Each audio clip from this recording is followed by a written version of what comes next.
Bismillahirrahmanirrahim. Alhamdulillahirabbil alamin. Wa bihi nasta'in ala umurid dunya waddin. Salatu wassalamu ala asyrafil anbiya wal mursalin.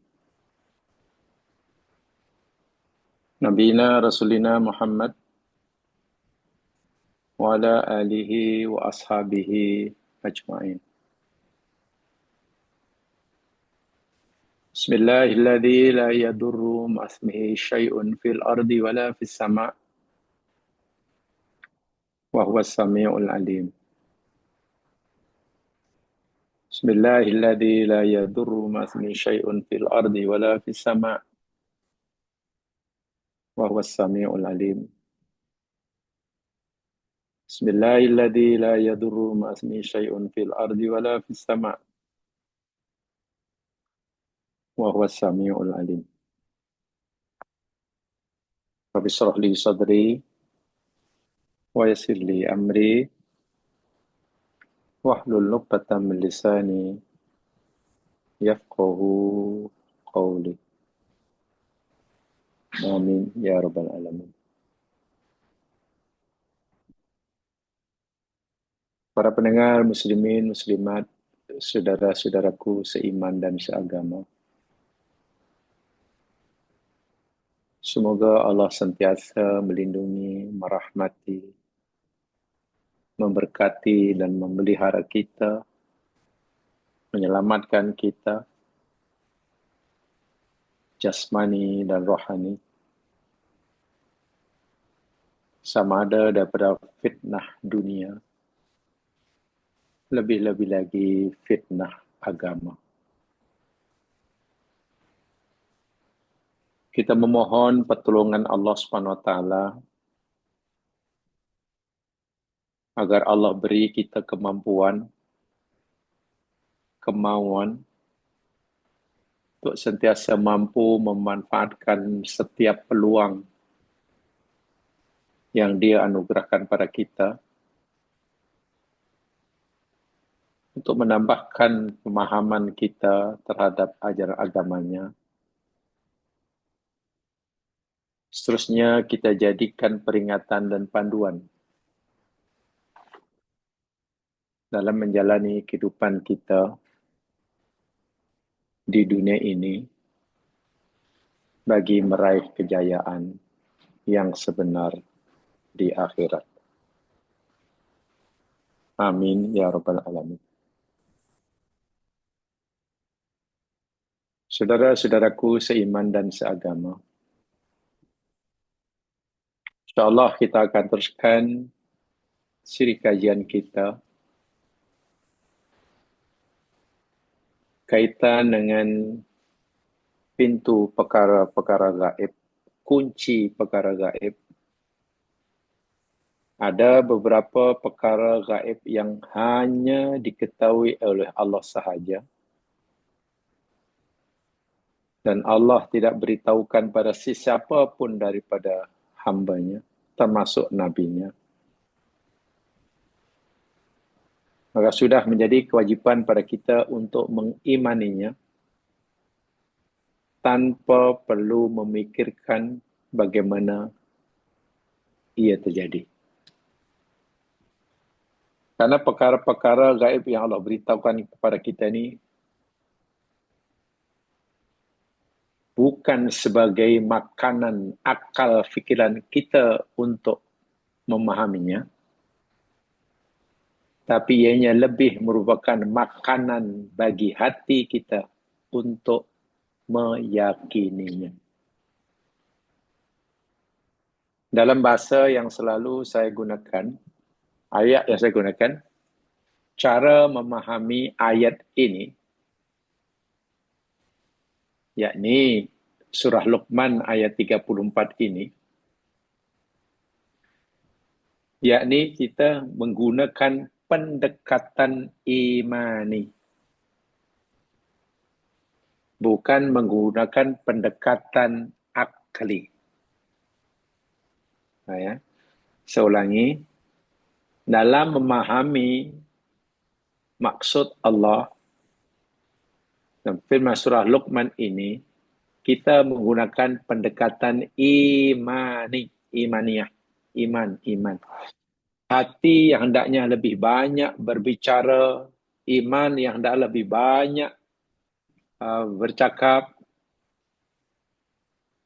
bukan diserahkan pada akal. Bukan kerana ianya tidak masuk akal, bukan kerana ianya tidak logik, tapi kerana Allah tidak memberikan kita kepada akal kita kemampuan untuk memahami yang sebenar-benarnya. Setinggi apapun IQ seseorang, secerdas apapun pandai seorang, tidak mampu memahami hakikatnya. Nah, saat itu orang mukmin diperintahkan oleh Allah untuk mengimani tanpa syarat. Amantu billah. Itu maksudnya.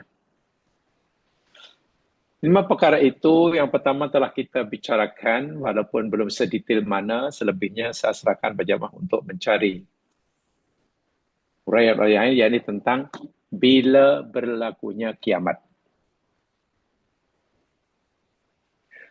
Allah hanya memberitahu kepada kita tanda-tanda kehancuran alam semesta. Itu pasti. Sehingga jangankan orang mukmin, sekatan Bukhari, orang kafir pun meyakini bahwa alam semesta ini suatu saat akan lenyap, akan hancur, akan hilang, akan tiada. Sebagaimana asalnya tiada, kemudian ada, kemudian menjadi tiada. Jangankan orang mukmin, saya ulangi sekali, orang non-muslim pun meyakininya. Karena ada tanda-tanda yang Allah tunjukkan di alam semesta ini, bahwa alam kita ini bergerak menuju kebinasaannya. Yang Allah beritahu pada kita, tak kira mukmin ataupun kafir, bila berlakunya, itu yang Allah tahu. Bila tamat tempoh umur alam semesta, berganti alam itu yang Allah tidak beritahu secara pasti. Ini yang saya masukkan ilmu ghaib. Jadi kewajiban kita hanya meyakini ia akan berlaku, pasti berlaku.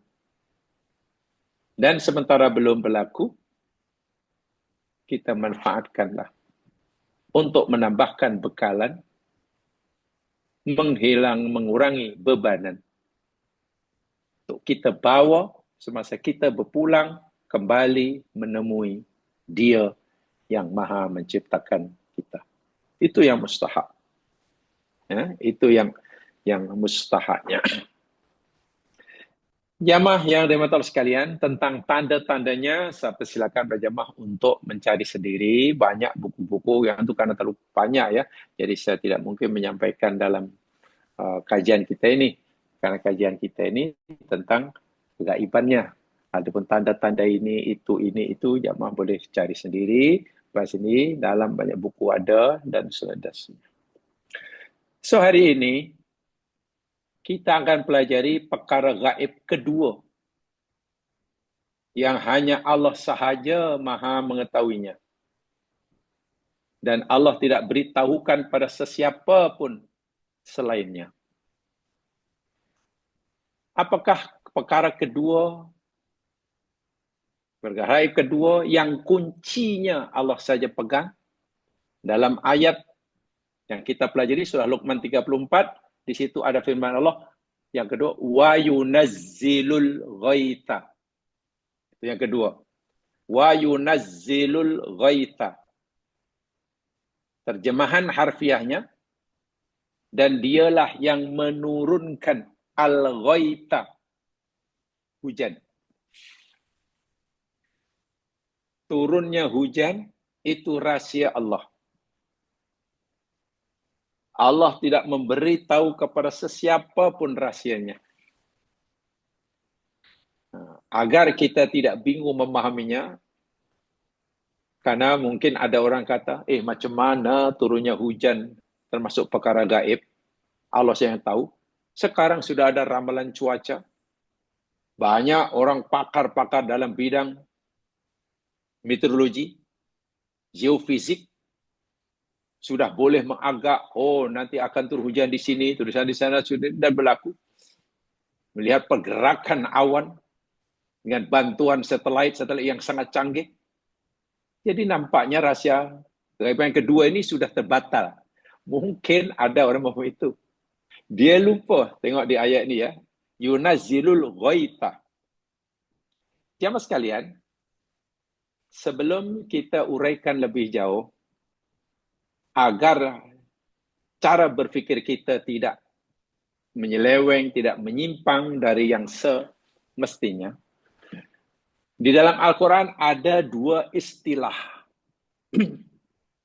Dalam Al-Quran ada dua istilah. Yang kedua-duanya diterjemahkan dalam bahasa Melayu dengan hujan. Dua kalimat Al-Quran ini dalam bahasa Melayu semua terjemahnya hujan. Pertama yakni al-ghaitu, yakni ayat ini, ghaib, hujan. Yang kedua al-matoru, mator, hujan juga. Dalam Al-Quran ada kedua-duanya. Ghaitun ada, matorun pun ada. Terjemahan Melayu, hujan. Nah, kalau kita tidak mampu membezakan atau kalau kita tak nampak perbezaan makna ghais dengan mator, di sini mungkin nanti kita fikir turunnya hujan bukan perkara gaib. Karena kita sudah boleh mengagak, sudah boleh meramal. Khasnya mereka yang menguasai dalam bidang meteorologi dan geofisik. Tapi jamaah sekalian, ada perbezaan sangat ketara kalimat ini. Al-ghaith, ini dalam ayat ini ghaitun, wa yunazzilu ghaitha. Di dalam Al-Quran, diguna pakai untuk membawa makna hujan rahmat. Turunnya air daripada langit, di mana turunnya, bila berlakunya, berapa kadarnya, dan seterusnya, 100% ia membawa rahmat. Itu ghaib. Kalau al-matoru, mator, yang maknanya juga hujan, itu penggunaannya ada kalanya mator yang membawa rahmat, ada kalanya mator yang membawa azab. Tetapi penggunaannya dalam Al-Quran, kalimah mator lebih banyak digunakan dalam makna azab. Hujan yang membawa makna azab. Ya, bencanalah, banjir besarlah, mengharapkan menjadikan tanah runtuhlah, kematianlah, dan sebagainya. Itu mator. Ghais 100% rahmat. Itu perbezaan yang ketara. Dalam ayat ini, Allah memberitahu kita, yunazzilul ghaitha. Dia sahaja yang maha mengetahui tentang al-ghais. Karena dia yang menurunkan ghaib. Jadi ghais di sini membawa makna rahmat. Rezeki yang memberi manfaat pada manusia. Dan rezeki yang Allah berikan pada hambanya, yang membawa rahmat kebaikan bagi hambanya, itu tidak ada sesiapa yang boleh memberinya, dan tidak ada sesiapa yang tahu bila ia dapat, illallah. Jangan kita fikir setiap apa yang kita dapat, cari itu kita dapat, buat itu kita dapat, minta itu kita dapat. Jangan kita fikir semua yang kita dapat, semua yang Allah berikan pada kita itu membawa kebaikan buat kita. Yang kita fikir. Boleh jadi apa yang Allah berikan pada kita membawa keburukan bagi kita. Dalam bahasa agama, Apa yang Allah berikan kepada kita bukan membuat kita makin dekat kepada Allah, tapi makin jauh. Boleh jadi.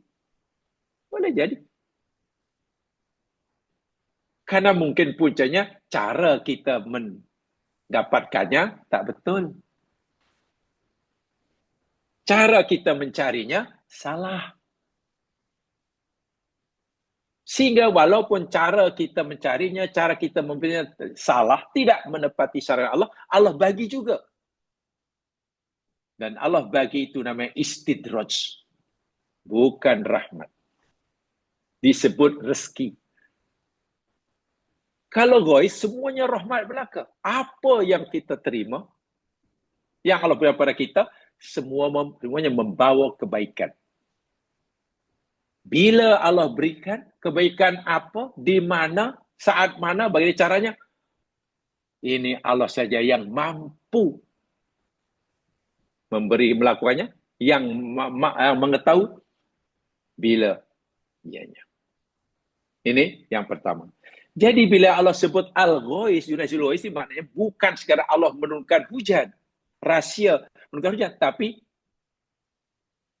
rezeki. Kuasa Allah sajalah, rahsia Allah sajalah, rezeki hamba ini di mana, bila dapat, bagaimana caranya, yang pemberian yang membawa kebaikan. Yang berkebaikan ya. Sebab yang mas sekalian, mungkin ramai daripada kita, asal Allah bagi apa yang dia minta, asal Allah jayakan usahanya, asal Allah kabulkan hajatnya, maknanya Allah sayang. Wah, itu bahaya sungguh. Bahaya tidak begitu. Tidak semestinya apa yang kita dapat, yang kita minta dapat dari Allah, Allah sayang kita, belum tentu. Nanti saya tunjukkan ayatnya. Ini hanya cerita kasih sayang Allah. Rezeki yang Allah berikan pada kita, yang berupa nikmat, berupa barokah, dan Allah nyatakan ini Al-Ghais. Kenapa dikatakan Al-Ghais rezeki? Apa kaitannya? Jamaah yang memang sekalian. Dari sekian banyak rezeki, dipanggil Arizkul Madi. Rezeki yang bersifat material. Di alam semesta ini, pokok ke, rumah ke, tanah ke, kendaraan ke, harta benda ke, baju ke, kasut ke, apa sajalah. Gunung ke, laut ke, pulau ke, kilang ke. Itu rezeki yang berupa apa ya, jawatan ke, kedudukan ke. Rezeki-rezeki yang Allah berikan pada kita di dunia ini, yang paling penting, paling mustahak sekali, apa dia? Air. Air. Sebab itu Allah sebut sini hujan. Karena itu rezeki yang paling penting dari sekian banyak.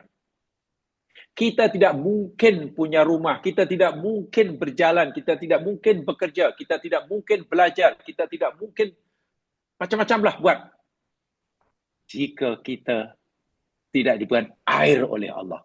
Apa yang boleh hidup? Jangankan kita nak berjalan, hidup pun tak mampu. Jangankan nak memastikan kita punya kebun yang subur, menanam pun tak mampu. Air itu rezeki dunia yang terpenting sekali. Tanpa air, mana tidak ada kehidupan. Tak ada kehidupan. Bukan tak ada kilang. Bukan tak ada kilang, bukan tak ada kenderaan, bukan tak ada kejayaan, bukan tak ada. Macam-macam tak ada. Gunung ganang pun botak, tak ada tumbuh-tumbuhan. Jika tak ada air. Ya.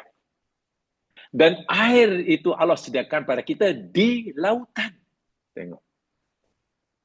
Sedangkan yang memerlukan air di darat. Kita hidup di darat. Tanah yang kita nak tanam di darat. Kan? Pokok yang perlu tumbuh berada di gunung. Pokok yang perlu air, tumbuhnya di gunung. Tapi airnya ada di laut. So, macam mana tu? Nah, disinilah Allah kata, aku saja Allah kata, yang mampu melakukan, memindahkan air laut yang masin, pindah ke muka bumi yang tandus, sehingga kamu yang dahaga boleh dapat minuman, tanah yang tandus boleh jadi subur, pokok yang mati boleh tumbuh. Bagaimana caranya? Yunazzilul ghais. Aku arahkan matahari memancarkan sianya ke lautan.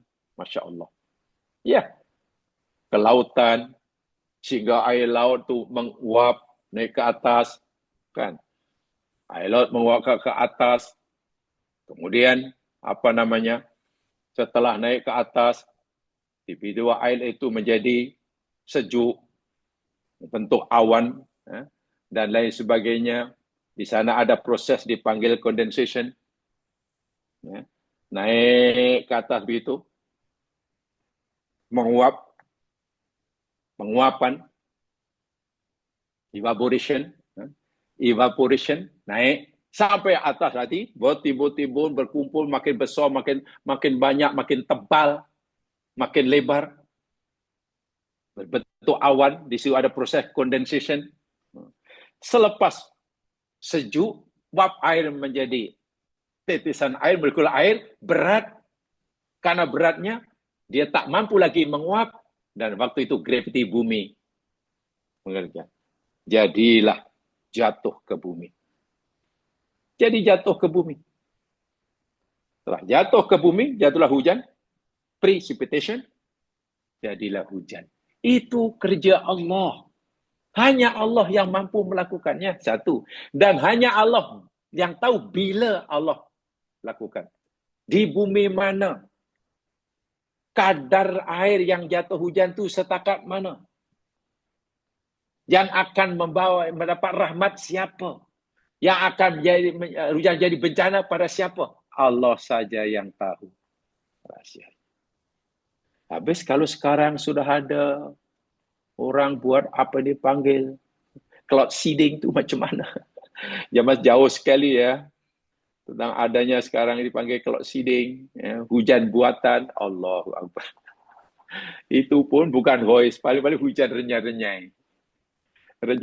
Itu pun perlu memanfaatkan ciptaan Allah yang lain, ya, dan lain. Tidak mungkin voice. Tidak mungkin. Jadi saya ulangi, bila Allah kata voice, itu maknanya hujan yang membawa rahmat. Jadi yang tahu kepada siapa, di mana, bagaimana caranya, bila rezeki yang Allah berikan ini kepada seseorang hambanya. Siapa yang dapat, Allah yang tahu. Bila, Allah saya yang tahu. Di mana? Dan ini gunakan istilah ghaitun, maknanya hujan, maknanya air. Kenapa air? Apa hubungan air dengan rezeki? Subhanallah. Hubungan air dengan rezeki, tadi saya nyatakan bahwa daripada sekian banyak rezeki Allah di alam semesta, dipanggil ar-rizqul madiyyu, rezeki material. Yang paling penting sekali dalam kehidupan kita adalah air. Al-ma'u daruriyun lil hayati alal ardi. Air adalah perkara yang sangat-sangat penting dan mustahak. Tidak boleh tidak tanpa air. Untuk memastikan adanya kehidupan di muka bumi. Termasuk kita. La yumkinu lin nabatat awil hayawanat awil bashar a'is bidunihi. Tidak mungkin ada tumbuhan. Tidak mungkin ada hewan. Tidak mungkin ada manusia hidup tanpa air. Hada yas'aluhu asasan lirizqil madi. Sehingga disinilah Allah menjadikan air adalah asas. Air adalah foundation, tiang yang terpenting sekali bagi rezeki madi. Untuk segala yang hidup. Sebab itu bila Allah bertanya kepada kita, tengok bagaimana pentingnya air dalam kehidupan, dan dikatakan hujan dan berkaitan rezeki, sekian banyak rezeki tidak ada nilainya tanpa air. Rezeki madi selain air akan hilang kalau air itu sudah dicabut oleh Allah. Kita sehat jadi sakit karena tak ada air. Yang hidup jadi mati karena tak ada air. Tumbuh-tumbuhan semua mati karena tak ada air. Tanaman mati karena tak ada air. Percayalah. Jawatan yang paling tinggi sekalipun, tiba-tiba orang ada jawatan sakit dan mati. Kilang yang boleh menghasilkan pelbagai produk yang sangat mustahak, kilang apa yang tak boleh tutup kalau air sudah tidak ada. Karena yang berkilang pun tak ada. Pekerjanya, saatnya semuanya dah sakit. Sebab itu Allah bagi tahu kita tentang betapa pentingnya air. Bila air sudah tarik, kehidupan tidak ada. Surah Al-Mulku, ayat yang terakhir. Ya, surah Al-Mulku, ayat terakhir. Tabarakalladzi biyadihil mulku wa huwa ala kulli syai'in qadir. Ayat yang terakhir tuh, ayat 30. Allah berfirman, Qul ara'aitum in asbaha ma'ukum ghaura faman ya'tikum bima'in ma'in. Allahu Akbar. Qul, katakanlah wahai Muhammad, tanyakan pada umat-umatmu. Ara'aitum, apa pendapatmu? Beritahu aku. Allah tanya, apa pendapatmu? Beritahu aku. In asbaha ma'ukum, jika air yang ada di muka bumi, air yang ada di rumah kamu, tiba-tiba yang kamu minum, kamu bagi untuk mandi, untuk mencuci, untuk masak, untuk bla bla bla bla. Bila semua itu tiba-tiba ghauran, surut, hilang, lenyap, kering. Sehingga di planet bumi tidak ada setetes air pun. Karena molekul H2O lenyap. Sehingga tidak, apa kata Allah? Fama ya'tikum bima'in ma'in. Allahu Akbar. Siapa agak-agak yang boleh memberikan kepada kamu, mendatangkan kepada kamu ma'inin, mata air yang terus-menerus mengalir. Tak ada. Seakan Allah beritahu, yang boleh memastikan kamu dapat air yang menjadi rezeki paling utama aku pada kamu, hanya aku. Hanya aku. Bila aku tarik balik air ni, tak ada siapa yang boleh. Tengok. Betapa perintahnya air. Tapi ingat, air bila sikit memberi manfaat buat kita. Bila banyak, mudarat. Dalam ini Allah cerita, air yang Allah turunkan dari langit, namanya hujan, air yang ada keberkatan. Membawa keberkatan, namanya ghaib. Itu hanya Allah saja yang maha mengetahui. Patutlah jamaah sekalian, Rasulullah Shallallahu Alaihi Wasallam seringkali berdoa. Seringkali berdoa. Bila melihat umpamanya awan ataupun lama tak turun hujan, Nabi berdoa, Allahumma sayyiban nafi'an. Tolong ya, di apa pendek saja. Allahumma sayyiban nafi'an.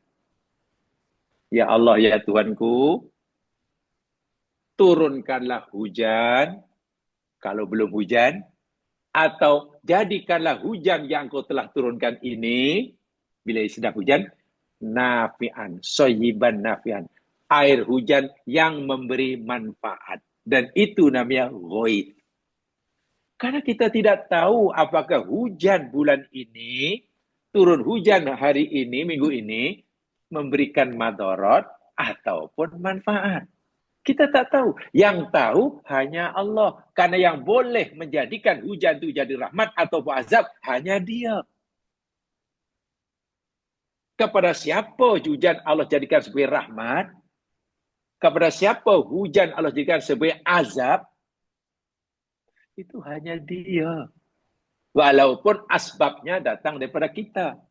Jika kita sentiasa mematuhinya, insya Allah hujan yang Allah timpakan pada kita, ghaithun, hujan rahmat, hujan berkat. Itu pun kita tak pasti. Kita kena merayu-rayu. Kenapa kata tak pasti? Sebab begini, apakah apabila hamba telah melakukan apa yang Allah suruh, telah meninggalkan apa yang Allah tegah, maknanya adakah apabila seorang hamba telah jadi hamba Allah yang baik, katalah, yang taat, pasti Allah akan memberikan kepadanya setiap apa yang dia maukan? Jawabannya tidak. Tidak. Saya ulangi. Apakah apabila seorang hamba telah jadi hamba yang baik pada Allah, Allah akan memberikan pada hambanya itu apa yang sesuai dengan apa yang dia minta? Tidak. Kadang-kadang Allah bagi pada dia yang lain daripada yang dia minta. Hamba itu sudah jadi hamba yang baik. Ya. Perintahnya dilakukan. Betul. Larangnya ditinggalkan. Ya. Dah baiklah. Dia sedang sakit. Dia minta sehat. Tapi kenapa Allah tak bagi sehat? Kenapa Allah tak bagi sehat? Bahkan masanya sehat jadi sakit. Kenapa Allah malah bagi dia sesuatu yang berbeza dengan yang diharapkan oleh hamba yang baik? Itu realiti, tapi hakikatnya ya, apa saja yang Allah berikan kepada hambanya yang disayangi, yang baik kepada Allah, itu kebaikan bagi hamba itu menurut Allah. Bila hamba itu sudah jadi hamba yang patuh, pasti Allah akan memberikan kepada hamba itu sesuatu yang baik baginya. Walaupun yang baik menurut Allah itu belum tentu dianggap baik menurut hambanya. Dia sakit, sehat, jadi sakit. Sakit kan bukan perkara yang baik bagi hamba itu. Kata hamba itu. Tapi bagi Allah, wahai hambaku, karena aku sayang kamu, karena kamu baik kepada aku, maka aku bagi, sebagai tanda sayangku kepada kamu, aku bagi kamu sakit. Allah kata begitu, tapi kita kata, ya Allah, kalau engkau sayang, kenapa engkau bagi aku sakit? Sepatutnya engkau terus jaga kesehatan. Allah kata, tak. Tanda yang aku sayang pada kamu, yakni aku berikan kamu sakit. Sebab dengan sakit ini, wahai hambaku, dosamu aku ampunkan. Kamu kan sabar. Kamu sentiasa buat yang aku suruh. Bila aku suruh sabar, bila susah, kalau ketika susah aku suruh kamu sabar. Saya itu dengan sakit ini, karena kamu sabar, dosamu aku ampunkan. Jika kamu sudah tak ada dosa, sedangkan sakit aku masih timpakan juga, dengan sakit itu aku angkat darjahmu. Coba. Diampunnya dosa, diangkat darjahnya, dengan sebab sakit, bukankah itu kebaikan yang Allah berikan pada hamba yang disayangi tadi?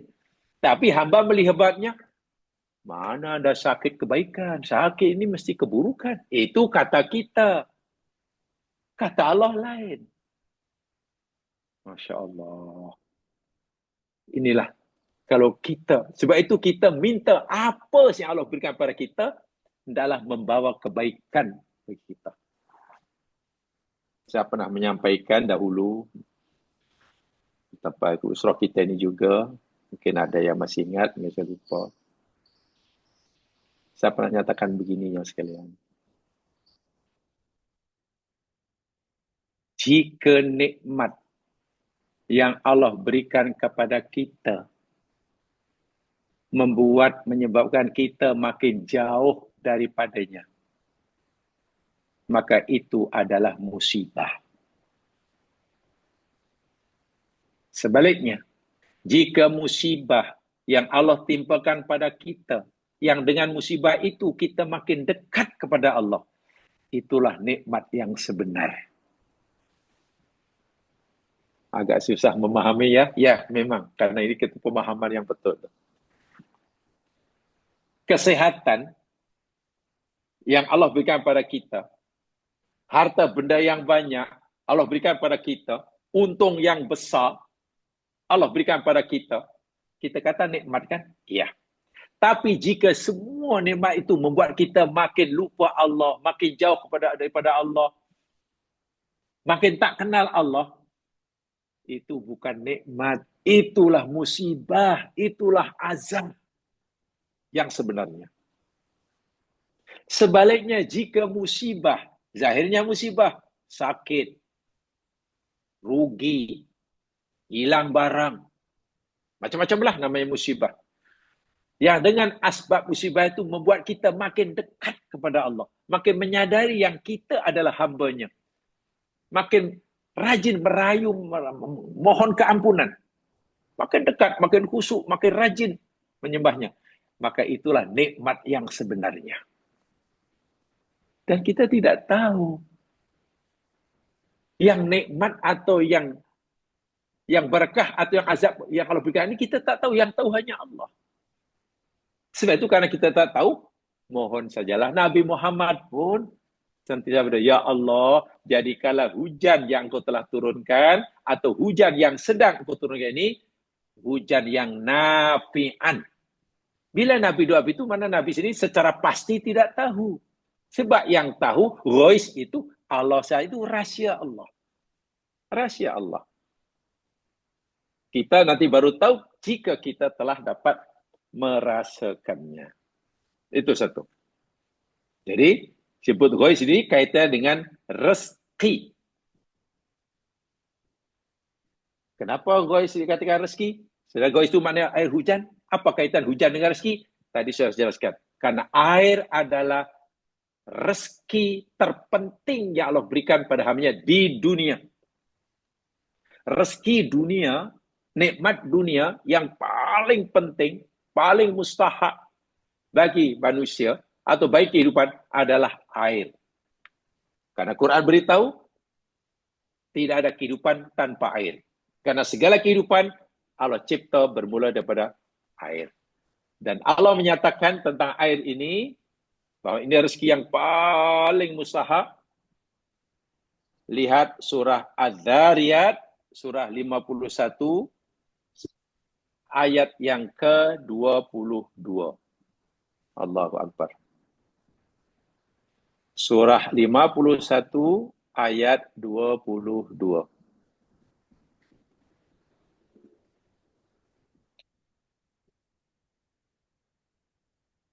A'udzu billahi minasy syaithanir rajim. Wa fis samaa'i rizqukum wa ma tu'adun. Allahu Akbar. Wa fis samaa'i, dan di langit. Rizqukum, ada rezeki kamu. Rezeki kamu ada di langit, ada di atas. Allah kata, aku turunkan. Tapi ingat, rezeki yang aku sediakan di langit, yang apa yang aku aku letak di langit, yang akan jadi rezeki kamu itu wama tu'adun, dan apa yang diancamkan kepada kamu. Mufasir memahami, saya mesti memahami, ayat ini bermaksud air. Air yang ada di langit, walaupun asalnya daripada laut, air naik ke atas, proses terjadinya hujan, Quran telah menjelaskannya sebelum kita dapat memahami hari ini. Itu kaitannya mukjizat Al-Quran ya, saya tidak akan menerangkannya. Kalau kita tahu tentang mukjizat Al-Quran, ya ikutilah kelas-kelas yang berkaitan dengannya. Bagaimana, adakah betul Allah sudah cerita dengan nyata dalam Al-Quran tentang proses berlakunya hujan. Bukan cerita tentang turun hujan. Proses terjadinya itu macam mana. Daripada mula hingga Allah. Itu Quran sudah ada tu. 14 abad yang lalu. Kita baru dapat memahami abad kini. Dalam ayat ini Allah kata, rezeki terpenting, rezeki dunia yang paling penting, paling asas bagi kamu adalah air. Tanpa air, tak ada kehidupan. Jangankan kendaraan, jangankan rumah, jangankan sekolah, jangankan jawatan, jangankan negara. Kehidupan pun ada. Semut pun mati. Macam mana? Pokok mati. Dan itu aku letakkan di atas. Langit sama. Namanya air hujan lah tuh. Prosesnya sangat canggih itu. Tapi walaupun air hujan ini merupakan rezeki bagi kamu, tapi ia juga matu adun. Dan apa yang diancamkan kepada kamu. Salah satu makna ayat ini, air hujan yang turun itu boleh ia menjadi rezeki yang bermanfaat bagi kita, dan juga boleh jadi ia menjadi ancaman yang keras bagi kita, menjadi musibah. Ini ayat sudah sangat jelas. Aitatamatsalu alaqah bainal ma'i wa rizqi fi iddati jawad. Dalam ayat ini Allah telah menjelaskan hubung kaitan antara air dengan rezeki dari berbagai aspek. Al-ma'u asasul hayat li jami'il makhluqat. Air adalah asas kehidupan yang terpenting bagi semua makhluk. Wahwa masdarun lisil madi min hilal zira'ah. Manasatat al-hayawiyah. Dan air adalah sumber utama bagi rezeki material yang nampak di dunia ini. Ya, tanian ke, kilangan ke, pembuatan ke, apa sajalah. Transportation.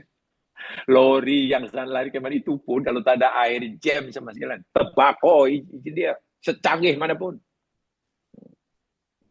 Kama anna suqyal ma'i min afdal a'mal allati tajlibul barakah wa rizqul wafir. Sebagaimana siraman air yang turun daripada langit. Siraman yang mencurah-curah. Min afdal a'mal allati tajlibul barakah wa rizqul wafir. Yang boleh memberikan kita keberkatan yang banyak. Yang banyak. Wa tahaqqal khair fid dunya wal akhirah. Sama ada dunia atau akhirat. Tapi dia juga boleh menjadi ancaman peringatan keras bagi kita. Ingat dahulu ada umat dahulu dibinasa oleh Allah Subhanahu wa taala kerana dengan apa? Turunnya hujan. Turunnya hujan. Dengan turunnya hujan, ramai umat dahulu dibinasakan oleh Allah. Contoh, mari kita lihat hujan yang menjadi azab. Bagi bukan hois. Lihat surah Al-Ahqaf, surah 46,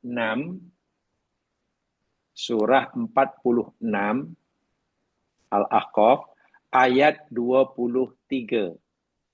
Ayat 24, sorry. Surat 46, Al-Ahqaf, ayat 24. Allah menceritakan kepada kita kaum Ad. Kaum Ad dahulu.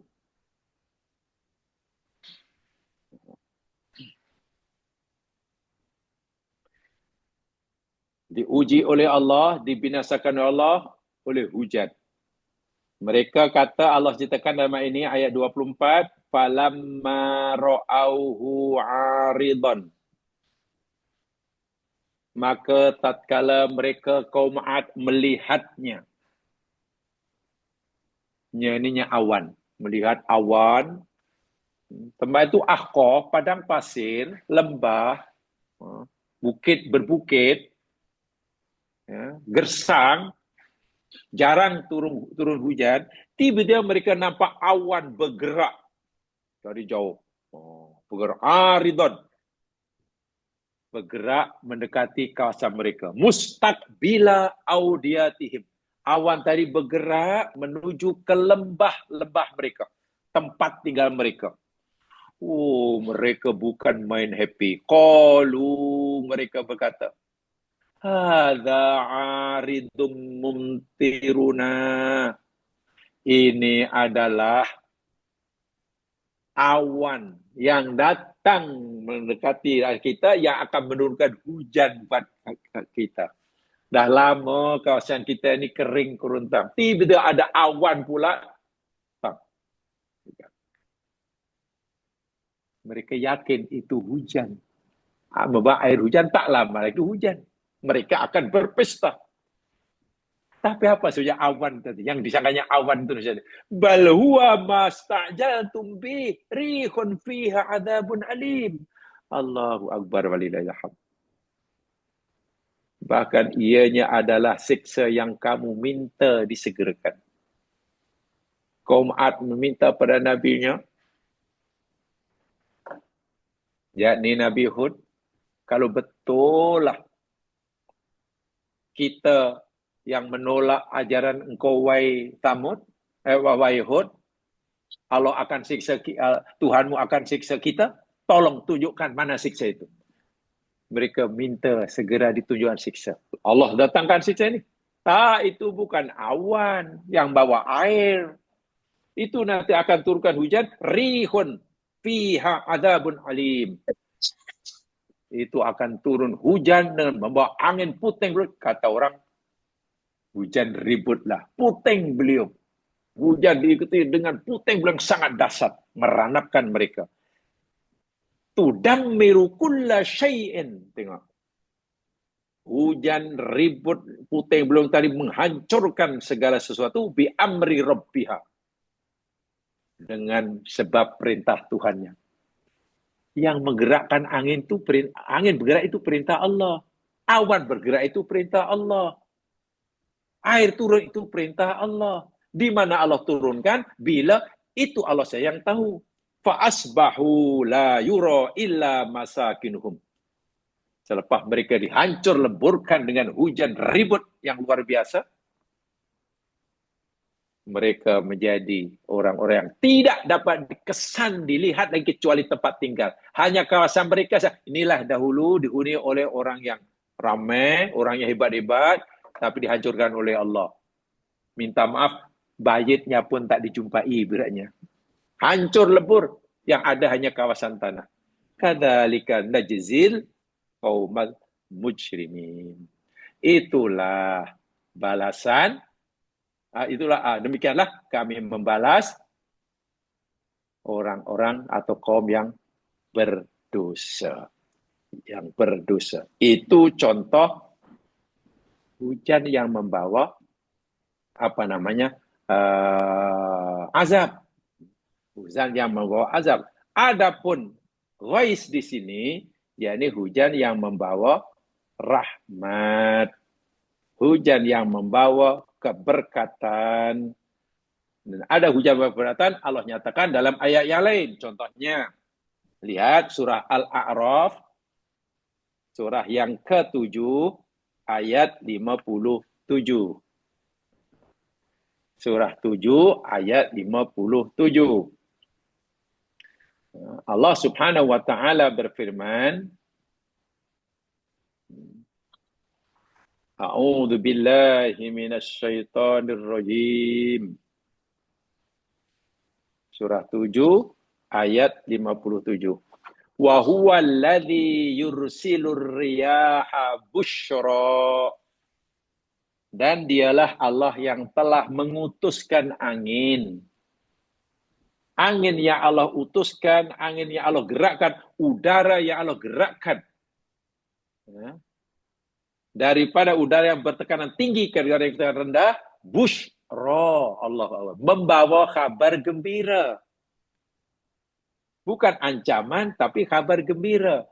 Baina yadai rahmatihi.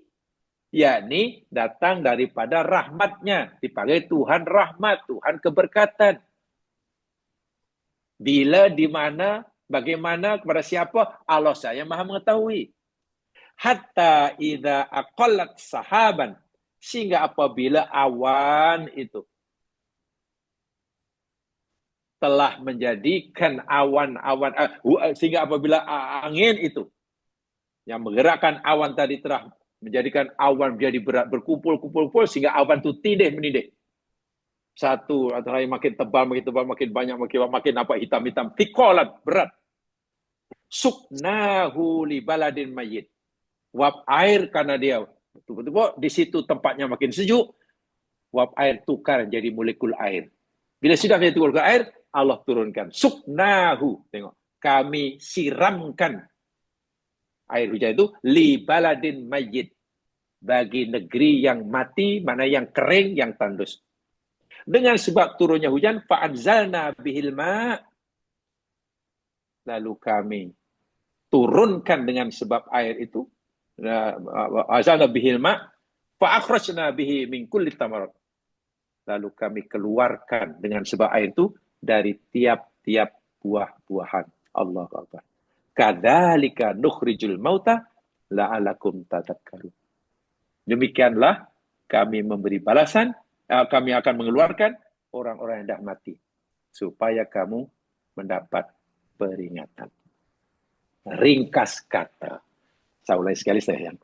Kenapa Allah gunakan kalimah yunazzilu, menurunkan, al-ghaisa, hujan, dan bukan matal, sebab ini kaitan dengan rezeki. Air adalah rezeki yang paling penting di dunia. Rezeki madi. Rizqul madi. Bemisteria. Yang keduanya, rezeki ini bukan rezeki madi, tapi rezeki yang memberi keberkatan. Hanya Allah saja yang tahu. Sebab itu seseorang tidak boleh tidak tahu rezeki orang lain. Meramalkan rezeki orang, murah rezeki dengan menurunkan tarikh lahirlah, tarik lalatlah, harilah, angkalah, location rumah, syirik hukumnya. Orang mukmin tidak boleh mempercayai. Nampaknya beginilah kalau tengok tangan awak ni, nampaknya rezeki awak ni susah, awak tak sesuai macam ni. Awak kena buat lain. Kerana rezeki awak nampaknya susah. Tengok tarikh lahir awak. Ini namanya tatoyur. Yang tahu rezeki orang itu hanya Allah. Karena dia saja yang memberikannya. Apa yang kita perlukan itu milik dia. Daripada dia. Suatu hari akan diambil olehnya. Dan yang tahu bila akan bagi pada kita, apa yang bagi, hanya dia. Tiba-tiba ada manusia yang cuba, yang mendakwa tahu, oh, rezeki awak gini. Jadi tatoyur dalam agama itu syirik. So itu percayalah ini, kalau kamu buat ini, oh pasal saya tukar plat number kereta inilah. Dulu saya pakai 444, susah. Sekarang 888, senang. Pasal 88 lah saya senang. Jangan, itu syirik. Orang mukmin tidak boleh meyakini, oh, dengan tarikh lahir, zodiak, syirik, astrologi, percaya kepada ramalan-ramalan bintang, horoskop, semua itu syirik. Itu dilarang keras oleh agama Islam. Apa dikaitkan dengan nasib lah, dengan nasib senang lah, nasib susah lah, untung banyak, untung sikit. Beginilah Tuan, kalau Tuan tu maulah perniagaan Tuan maju. Sebab nampaknya memang susah usaha Tuan ni, susah nak untung. Rugi selalu kalau tak banyak pun. Kalau nak untung, pertama, nampaknya office Tuan ni tak membawa ong. Kalau bawa ong, cobalah Tuan ubah sikit aja pintu office tu. Pintu office tu coba disingkitkan sikit aja. Jangan lurus sana, sikit aja. Ya, dalam 10 degree jadilah. Ini terlalu lurus. Percaya akhirnya dipecahkan pintu yang dah siap, mahal pula, pecahkan nak singkitkan. Pasal pintu punya pasal dia kata, niaga asyik rugi. Oh, patutlah Tuan niaga rugi aja. Ini meja office Tuan ni, yang ada 4 kaki ni, sepatutnya salah satu kaki meja tu pendek sikit. Ya, Tuan kena potong. Kalau potong nanti singit. Ya, tapi apa? Kenapa ini baru nanti ong. Benda-benda macam itu adalah syirik. Percaya pada pintu lah, percaya pada kaki kursi, kaki meja lah, percaya pada angka. Tuan kena pindah, Tuan. Kalau Tuan ingin cobalah cari office bangunan baru. Janganlah pakai office kedai nombor 13. Karena office baru nombor 13, maka ni. Jadi kalau nak orang kena tukar. Cari yang nombor 5 ke 12 ke. Atau kalau ia pun tak apalah, tukar. Jangan 13 tapi 12A. Orang Islam tidak dibenarkan sama sekali meyakininya. Sama sekali. Ini adalah syirik. Taruhannya sangat-sangat mahal. Karena kita telah mempertaruhkan akidah tauhid kita. Bayangkan. Kita terpaksa mengorbankan akidah tauhid. Sedangkan akidah tauhid ini satu-satunya yang kita miliki yang boleh menyelamatkan kita daripada kekal dalam neraka. Orang ada tauhid, tauhidnya betul, diterima oleh Allah, meninggal, walaupun ada punya dosa, jika Allah adili, Allah akan siksa di neraka sebanyak dosanya, tapi akhirnya keluar daripada neraka karena tauhidnya. Tapi kalau tauhid rusak, sebanyak manapun amalnya terbatal, apalagi tak ada amalan. Jadi, harganya sangat mahal untuk memperbaiki ini karena kita mengorbankan akidah. Jadi kalau orang bukan Islam percaya angka 13 lah, angka itu loh, tak boleh ada tingkat 13. Ya. Lift tak ada ke tingkat? Tak ada, yang ada 12B. 12A dan 12B. Orang Islam tak boleh. Tak dibenarkan karena ini kaitannya agama, tauhid. Kalau yang melakukan orang bukan Islam, ya itu memang kerja dia, kerja mereka. Jadi sini kita kena faham betul. Ingat ya, rezeki adalah dari Allah. 100%. Allah menurunkannya. Dalam ayat tadi, jamaah sekalian, yakni Allah gunakan kalimah yunazzilu. Betul ya? Yunazzilul ghaitha. Bukan yunzilu. Nah, di sini saya jelaskan juga agar kita dapat memahaminya. Salah satu rezeki yang memberi barakah, yakni terletak pada cara Allah memberikan rezeki itu. Cara Allah memberikan rezeki pada hambanya itu ada salah satu faktor yang menyebabkan rezeki itu ada barakah. Bagaimana maksudnya?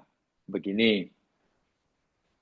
Lihat firman Allah Subhanahu wa taala di dalam Al-Qur'an.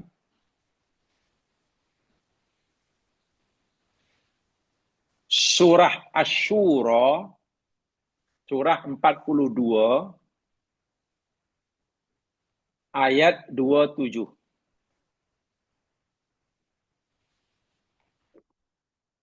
Surah Asy-Syura, surah 42, ayat 27. Saya nak menjelaskan begini, ya.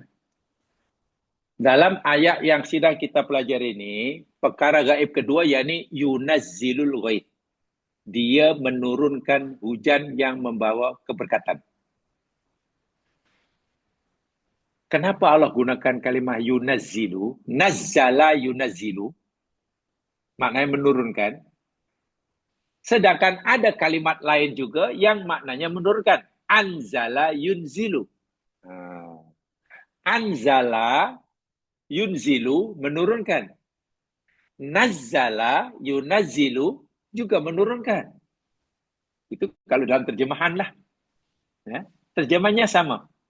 Anzala yunzilu menurunkan. Nazzala yunazzilu pun menurunkan.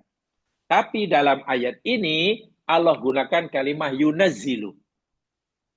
Apa ada perbezaan maksudnya? Ada.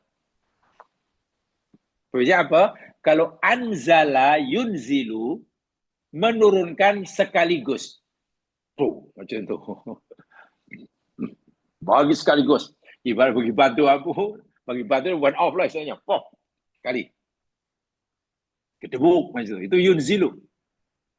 Anzala yunzilu. Kalau yunazzilu, Allah menurunkan sikit-sikit. Jadi katakanlah kalaulah Allah peruntukkan ada 10, Allah tidak bagi sekali harum 10, tapi sikit-sikit. Mungkin bagi 2 dulu, lepas itu 3, mungkin 1, mungkin 4. Macam tu, sikit-sikit. Itu mana yunazzilu. Maknanya Allah beritahu kita turunnya rezeki, cara Allah memberi kita rezeki dengan beransur-ansur, walaupun kita kalau boleh sekali mata.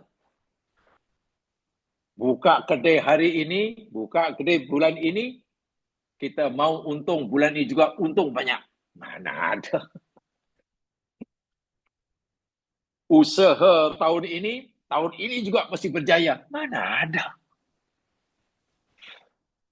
Berdoa malam ini, pagi dapat. Kedebung macam tu. Itu sifat kita. Allah kata tak. Karena aku mau rezeki yang aku berikan pada kamu ini membawa kebaikan kepada kamu, maka aku akan berikan sikit-sikit, beransur-ansur. Allah kata yunazzilu. Kalau yunzilu sekali harum. Ini ayatnya. Surah Asy-Syura 42 ayat 27. A'udzu billahi minasy syaithanir rajim. Walau basatallahu rizqa li'ibadihi labaghaw fil ard walakin yunazzilu biqadarin ma yasha' innahu bi'ibadihi khabirum basir. Berarti betul-betul. Ini firman Allah. Jadi Allah yang memberitahu kita, Allah yang mencipta kita, Allah Rabbul Alamin, Allah yang mengetahui kelemahan, kelebihan kita, baik buruk kita. Apa kata Allah? Walau basatallah, walau dan jikalau, seandainya, basatallahu, Allah melapangkan ar-rizqa akan segala rezeki li ibadi bagi hambanya. Kalaulah Allah lapangkan rezeki dari hambanya. Ada seorang hamba katalah, minta malam ini pagi dapat, usaha bulan ini berjaya, ingin kaya hari ini, minggu depan jadi kaya raya, ingin untung hari ini, katalah macam itulah. Dia sentiasa bagi apa untung tak pernah rugi, sehat tak pernah sakit, kaya tak pernah miskin, senang tak pernah susah, berjaya tak pernah gagal. Katalah begitulah. Macam dia terus bagi debung ke debung. Minta 10, bagi 10. Minta 6, bagi 6. Minta biru, bagi biru. Minta merah, bagi merah. Katalah macam itulah.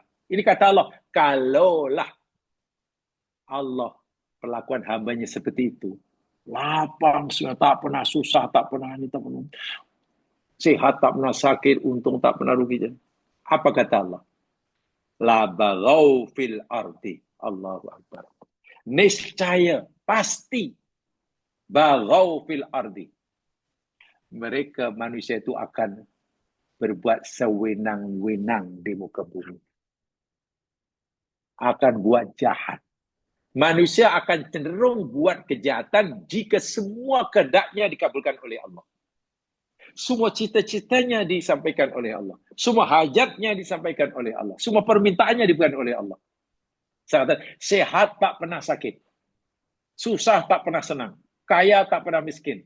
Untung banyak tak pernah rugi. Berjaya tak pernah gagal. Apa yang dia nak dapat. Allah sendiri yang kata, pasti manusia akan jadi bagin, berbuat sewenang-wenang. Bukan jadi baik, jadi jahat. Jadi jahat. Oh, apa takutnya? Ini tak boleh ni, cik, tak boleh cik. Apa tak boleh? Nanti kena sama Allah, sama aku bayar lah. Mampu bayar kan? Tapi nanti tak ada, saya ada kuasa. Tengok. Bayangkan kalau orang seperti ini. Segala-galanya Allah berikan. Dia ada harta, ada kuasa, ada pengaruh, ada macam-macam lah.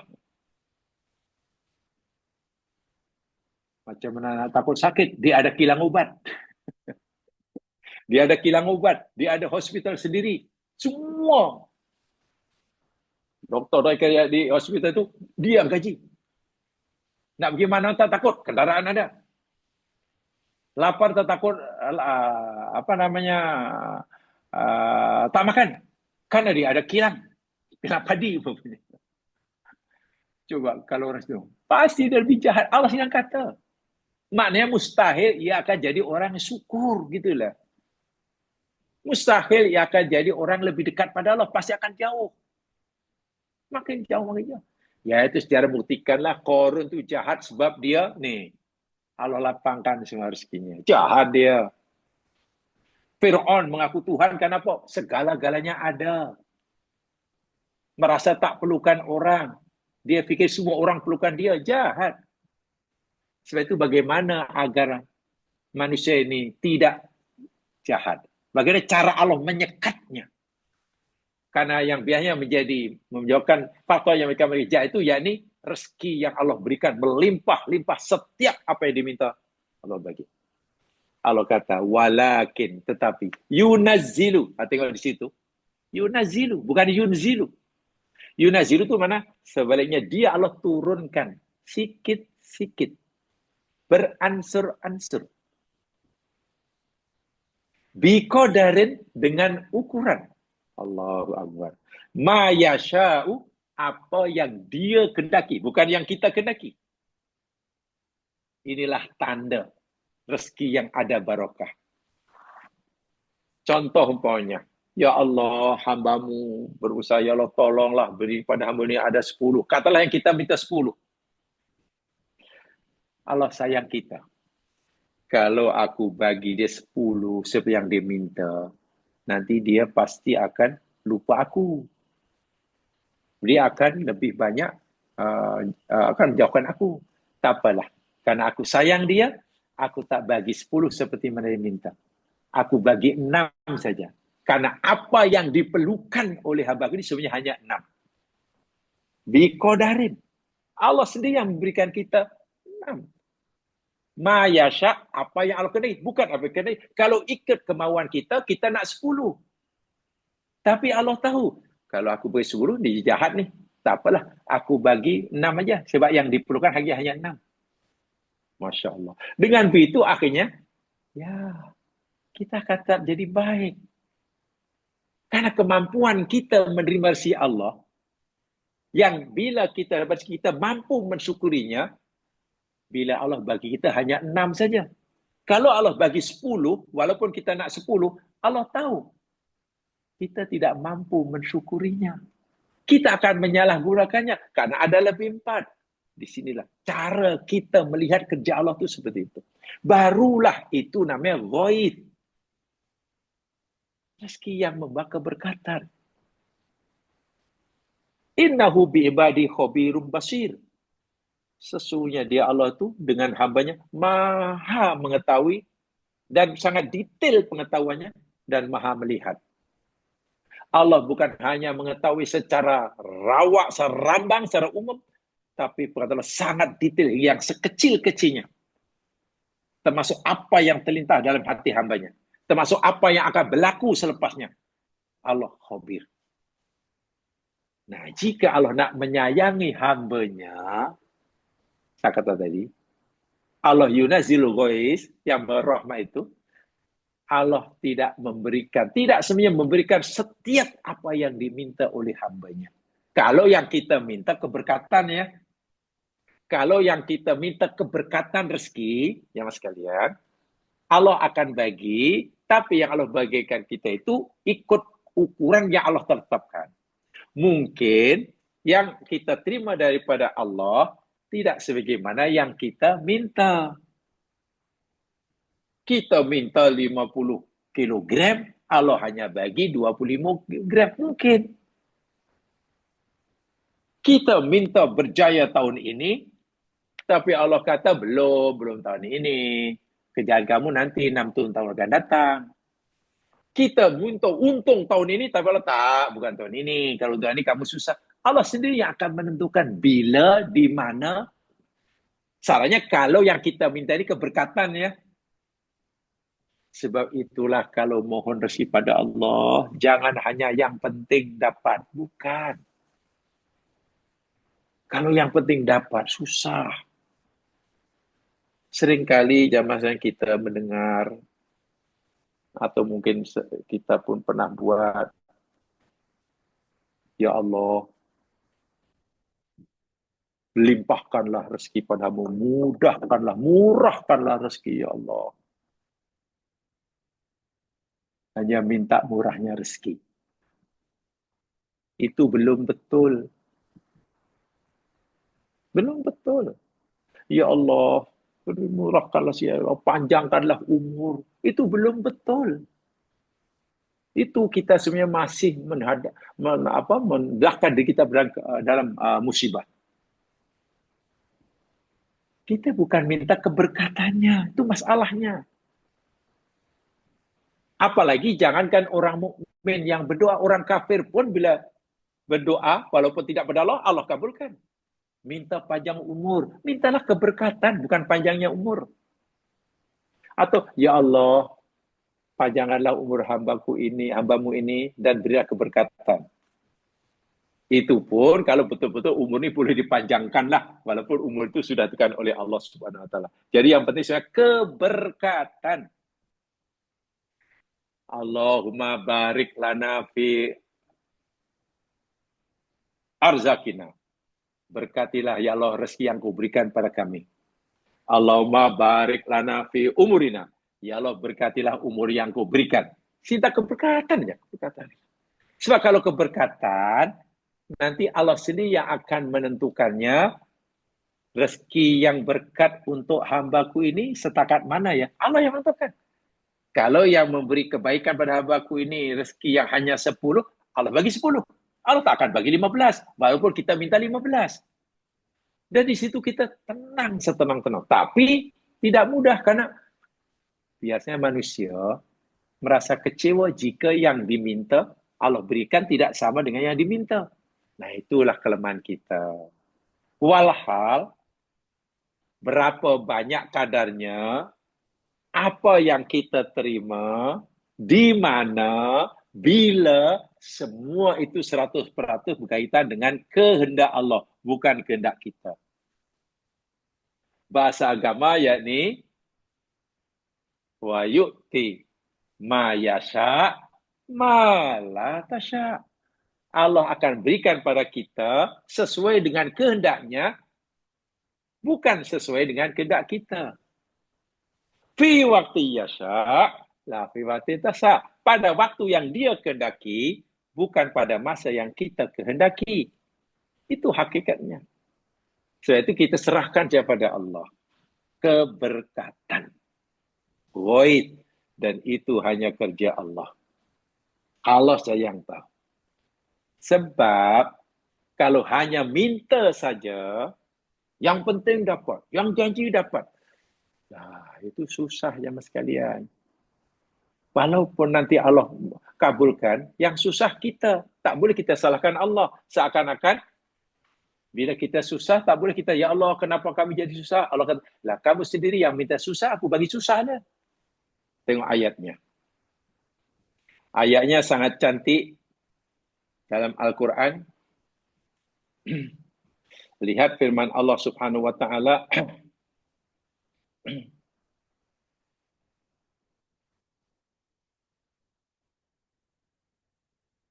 di dalam surah Al-Baqarah. Ini berkaitan dengan orang yang menunaikan fardu haji. Dan salah satu amalan yang amat digalakkan bila orang pergi haji, yakni banyak berdoa lah. So, masalah doa, minta rezeki, minta macam-macam lah namanya doa. Dalam surah Al-Baqarah ayat 201 dan 202. Coba berarti betul-betul. Ini peringatan yang keras daripada Allah buat kita.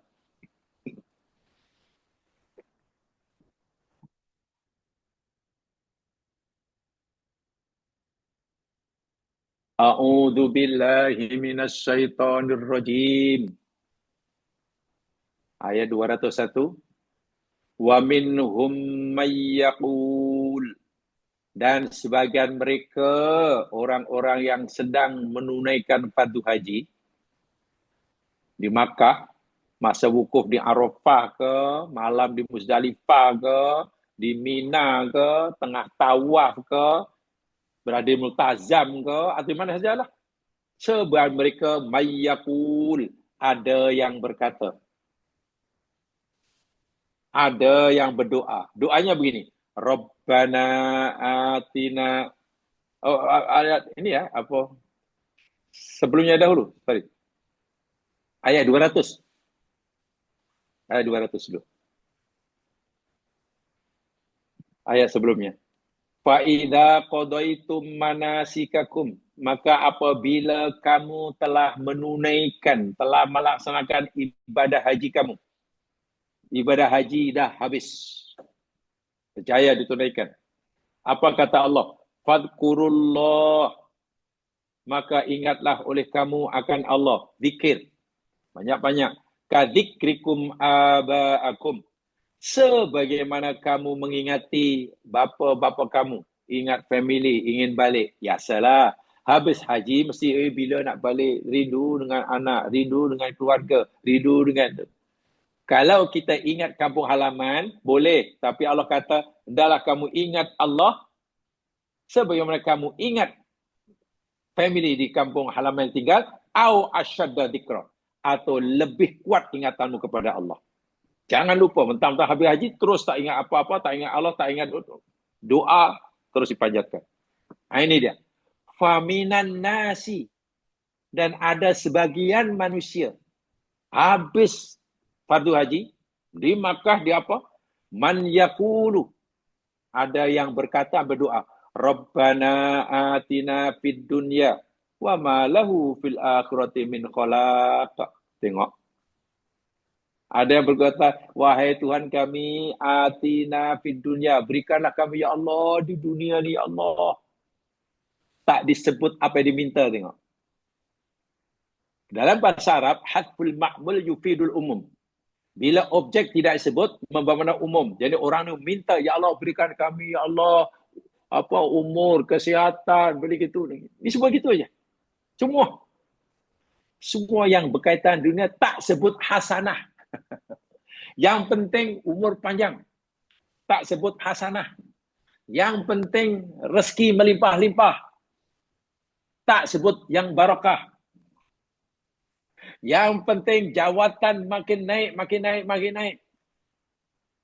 Tak sebut sama ada ia membawa kebaikan ataupun kesengsaraan. Tengok. Yang sebut minta itu, minta ini, minta itu. Dan jika Allah kabulkan, karena Allah ini jadi Rabbul Alamin. Ya Allah bagilah semua. Senang. Tapi ingat, di situ tak sebut hasanah. Minta itu, yang penting umur panjang, yang penting murah rezeki, yang penting makan sedap, yang penting sihat, yang penting jawatan naik, yang penting sentiasa untung banyak. Wa ma lahu fil akhirati min khalaq. Wa iyadu billah. Di dunia Allah bagi yang diminta, tapi wa ma lahu fil akhirati min khalaq. Sedangkan tiadalah baginya habuan sikit pun di akhirat. Di akhirat tidak mendapatkan pahala apa-apa. Mati, habis segalanya. Dia tidak akan mendapatkan kebaikan sikit pun bila dia sudah meninggal. Sebaliknya, dia akan dipertanggungjawabkan atas semua yang dahulu diminta di dunia itu. Dulu kamu minta aku rezeki, aku bagi. Untuk apa? Dulu aku bagi kamu, untuk apa? Dulu aku bagi kamu kenaikan jabatan, untuk apa? Dulu kamu minta untuk banyak, aku bagi, untuk apa? Ya Allah. Dia sudah tak menikmati apa yang diminta, bahkan belum sempat menikmatinya, begitu meninggal, yus'alu an kulli syai'. Ia dihisab, dipertanggungjawabkan segala-galanya. Umurnya, hartanya, jawatannya, kedudukannya, ilmunya. Allahu Akbar. Sedang di akhirat tak ada pahala. Salah dia kenapa dia hanya minta yang penting senang di sini ya Allah, yang penting untung, yang penting sehat, yang penting. Tengok ayat ini tak sebut hasanah kan? Dia hanya Rabbana atina fid dunya. Dalam tafsir, bila tak sebut maf'ulnya, maknanya yang penting dapat. Ya, yang penting senang penting. Susah kalau zaman sekarang kalau tak punya uang susah. Zaman sekarang kalau tak punya rumah susah. Allah. Itu ada jenis manusia yang macam itu. Walhai ini baru nurunkan Fadu Haji. Ada yang lain pula. Wa minhum mayyakul. 201. Dan sebagian mereka, orang-orang yang selepas menunaikan fardu haji, ya, man yakulu, ada yang berkata, ada yang berdoa. Doanya cantik. Rabbana atina fid dunya hasanah. Tengok. Ini doa yang saya kira semua kita dah amalkan. Nabi pun termasuk doa yang paling sering dibaca oleh Nabi. Wahai Tuhan kami, berikanlah kami, pada kami, fid dunya di dunia hasanah. Hasanah itu bukan kebaikan, yang baik.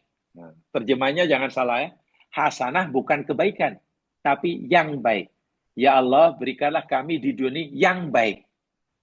Tak kisahlah ya. Kalau Allah nak bagi hamba kesihatan yang baik. Mana membawa kebaikan lah. Kalau engkau ya Allah bagi kami harta yang membawa kebaikan. Kalau engkau ya Allah berikan pada kami, katakanlah anak yang hasanah. Jawatan yang hasanah. Bahkan ya Allah, jika engkau berikan kepada kami, timpakan pada kami musibah. Musibah yang membawa kebaikan bagi hamba. Luar biasa ini doa. Dalam sungguh maknanya. Ya Allah, jika engkau bagi hamba ini kesihatan, kami nak sangat ya Allah kebaikan yang membawa kebaikan bagi diri ini. Dan jika engkau bagi pada hamba di dunia ini sakit pun, sakit yang membawa kebaikan bagi diri ini. Macam mana sakit mau kebaikan? Dengan asbab sakit, dosa terampun, makom dinaikkan, kan kebaikan. Bila di dunia sudah dapat itu, ya maskan, wa fil akhirati hasanah. Dan kami minta padamu, ya Allah, di akhirat nanti pun yang baik. Di akhirat yang baik juga. Yakni yang kebaikan. Di alam kubur, membawa kebaikan, tak ada kesusahan. Masa dihisab, kebaikan. Masa disirot, kebaikan. Semua.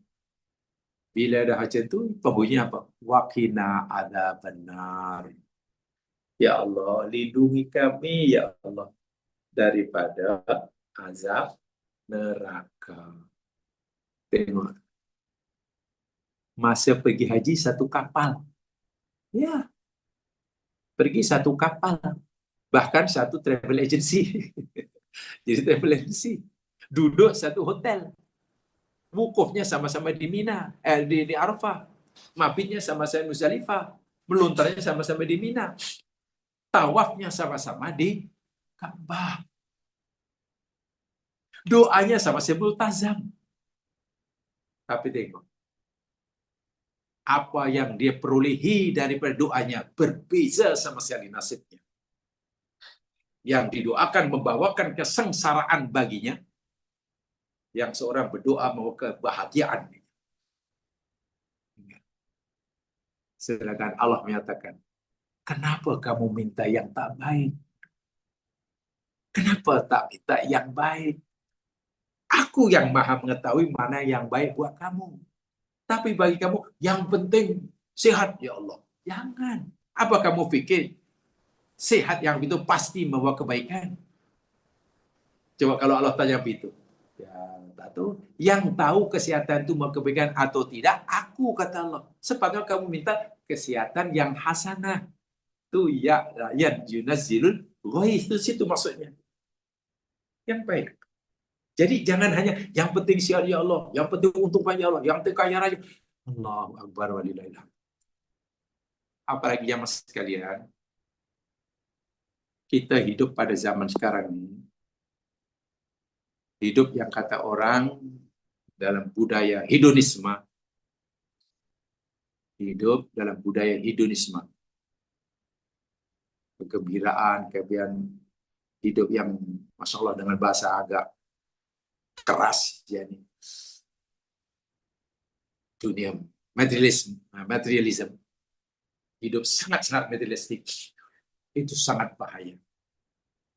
Ayat surah Al-Baqarah ini adalah jadi panduan pada kita. Mintalah pada Allah hasanah. Rabbana atina fid dunya hasanah. Yang baik atau yang membawa kebaikan. Dan biar Allah sendiri yang menentukan karena dia yang maha mengetahui al-ghaib. Yang lain tak tahu. Kalaulah yang baik buat kita, yang membawa kebaikan buat kita, menurut Allah, itu adalah sakit, ya biar Allah sendiri yang menentukan. Karena yang penting hasanahnya, bukan sakit atau sehatnya. Apa artinya kita minta sehat kepada Allah, lalu Allah bagi kita sehat, tapi tidak membawa hasanah? Dan apa ruginya kita minta sehat, tapi Allah bagi sakit, sedangkan dengan sakit itu kita mendapat kebaikan yang banyak. Nah, disinilah. Karena yang tahu baik buruk itu Allah. Serahkan pada Allah. Karena kita tak tahu apa yang baik. Belum tentu suatu yang kita anggap baik, baik menurut Allah. Tapi kalau suatu baik menurut Allah buat kita, pasti itulah yang terbaik menurut kita. Menurut bagi kita. Walaupun kita belum dapat memahami kebaikannya. Yunazzilul ghaib. Ghaib itu mana rezeki yang ada keberkatan. Bagi kita yang baik, bagi kita, ya memanglah sehat. Kalau kita tanya, menurut awak, yang baik buat awak ni sehat atau sakit? Pasti semua kita kata sehat.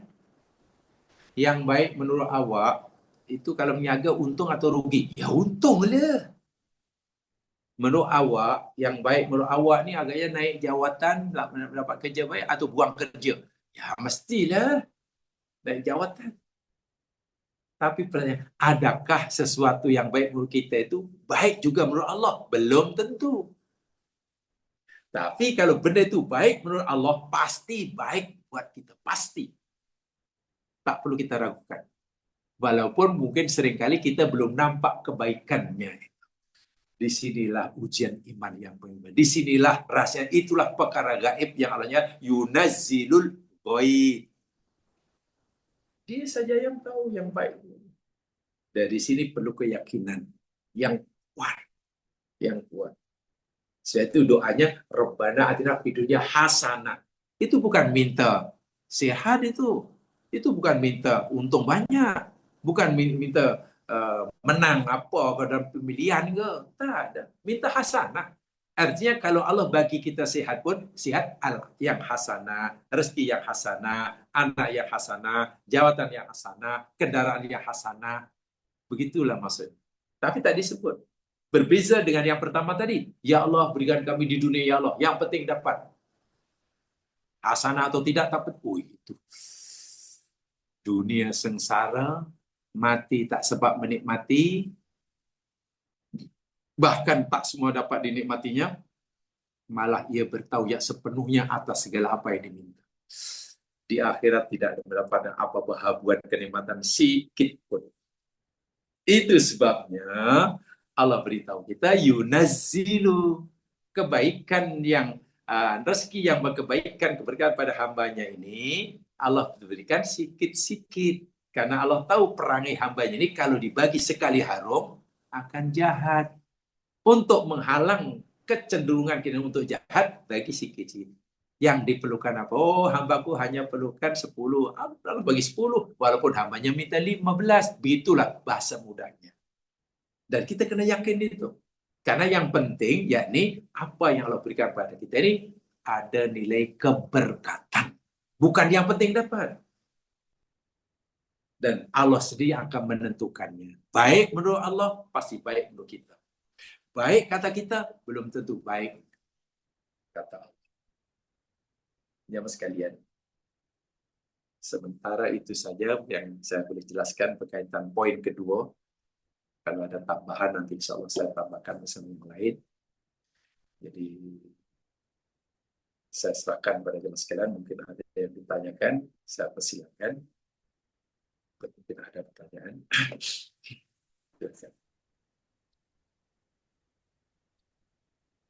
Assalamualaikum Ustaz. Assalamualaikum warahmatullahi wabarakatuh. Berkaitan dengan kepentingan air, teringat peristiwa, saya tak tahu ini sahabat Nabi ke tidak, yang terjumpa Dajjal di satu pulau bila dia shipwreck dekat pulau tu. Satu daripada soalan Dajjal, dia bertanya tahap air di suatu tasik yang tertentu. Saya tak tahu nama tasik tu. Jika water level sikit menunjukkan hari kiamat hampir tiba dan Dajjal akan bebas. Adakah bila air berkurangan, asas kehidupan dan rezeki di dunia Allah sempitkan sampai yaumul qiyamah, tanda akhir zaman? So the importance of air, Ustaz, dan pertanyaan si Dajjal ni. Terima kasih, Ustaz.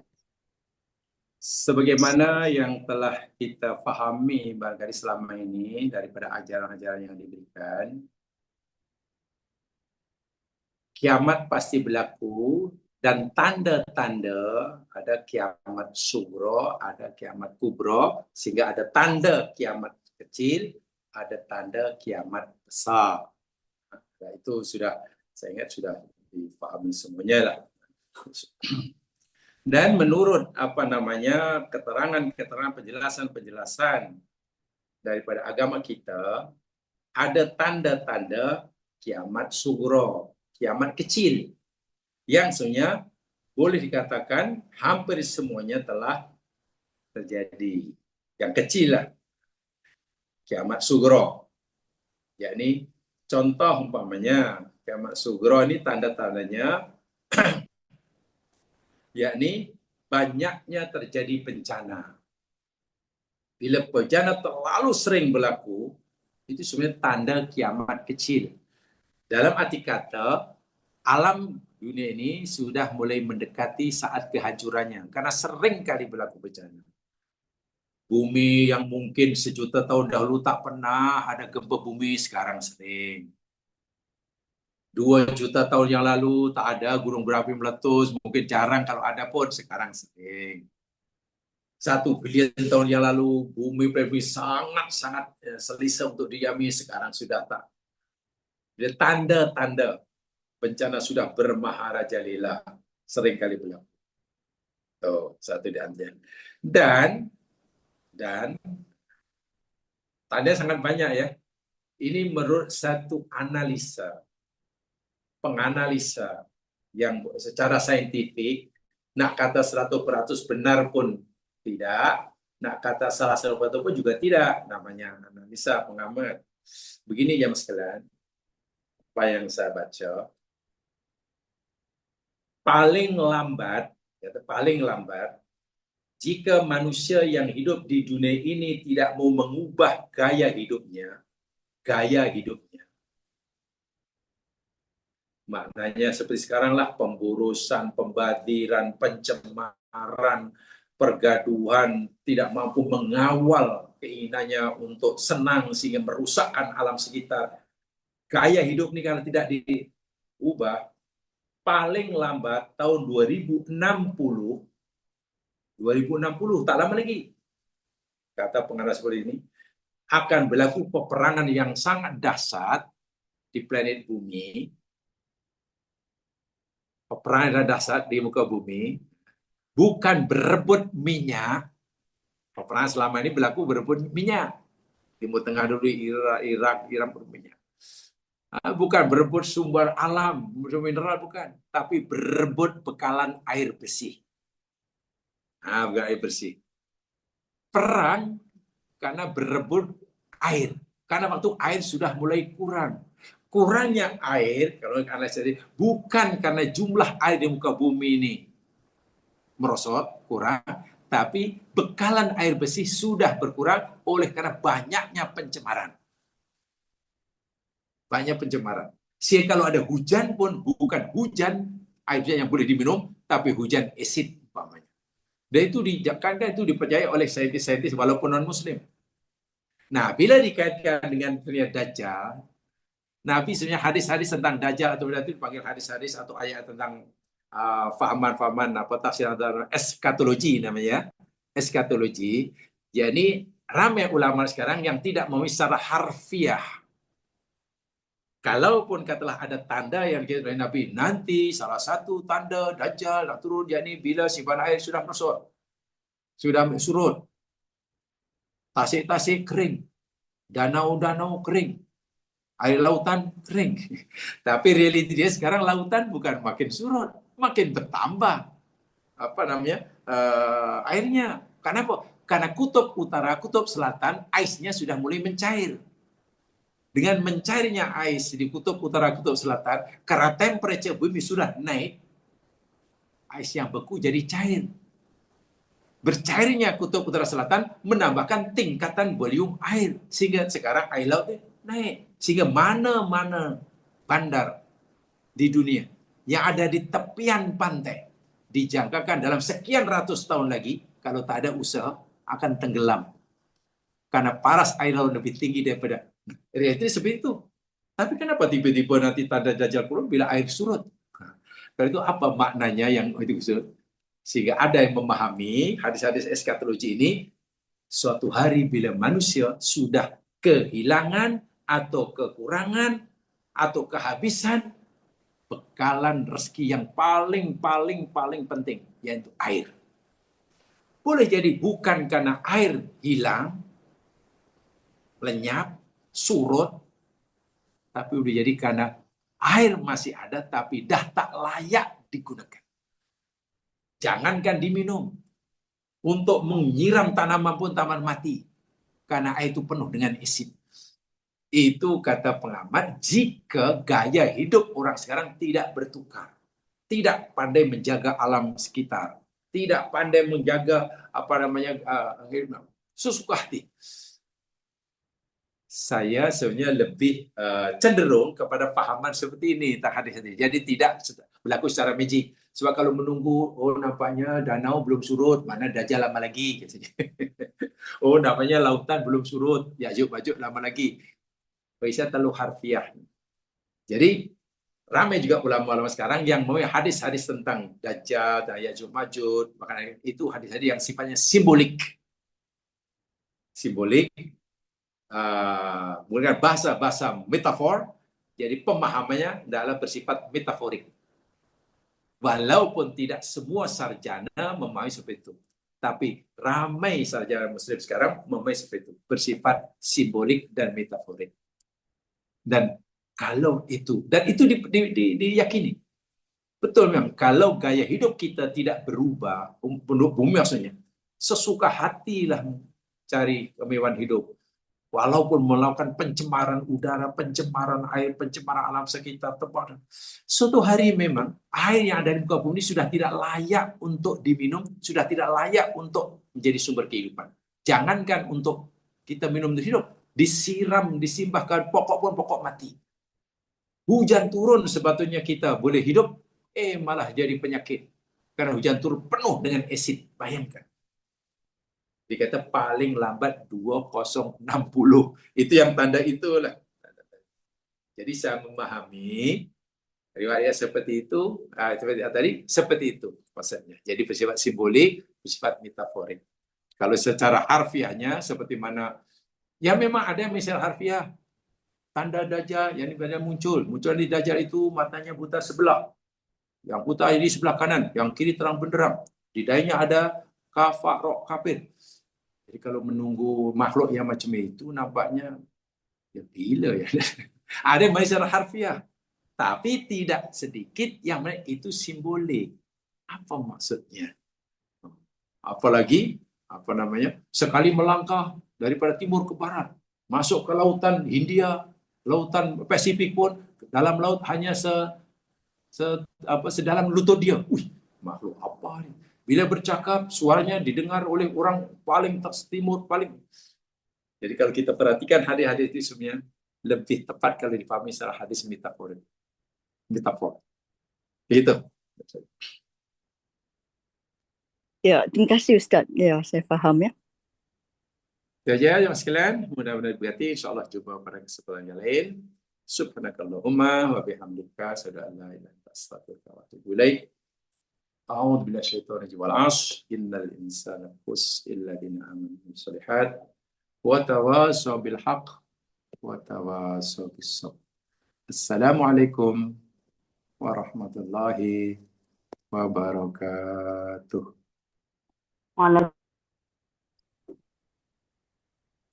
Waalaikumsalam warahmatullahi wabarakatuh. Terima kasih Ustaz. Waalaikumsalam Ustaz.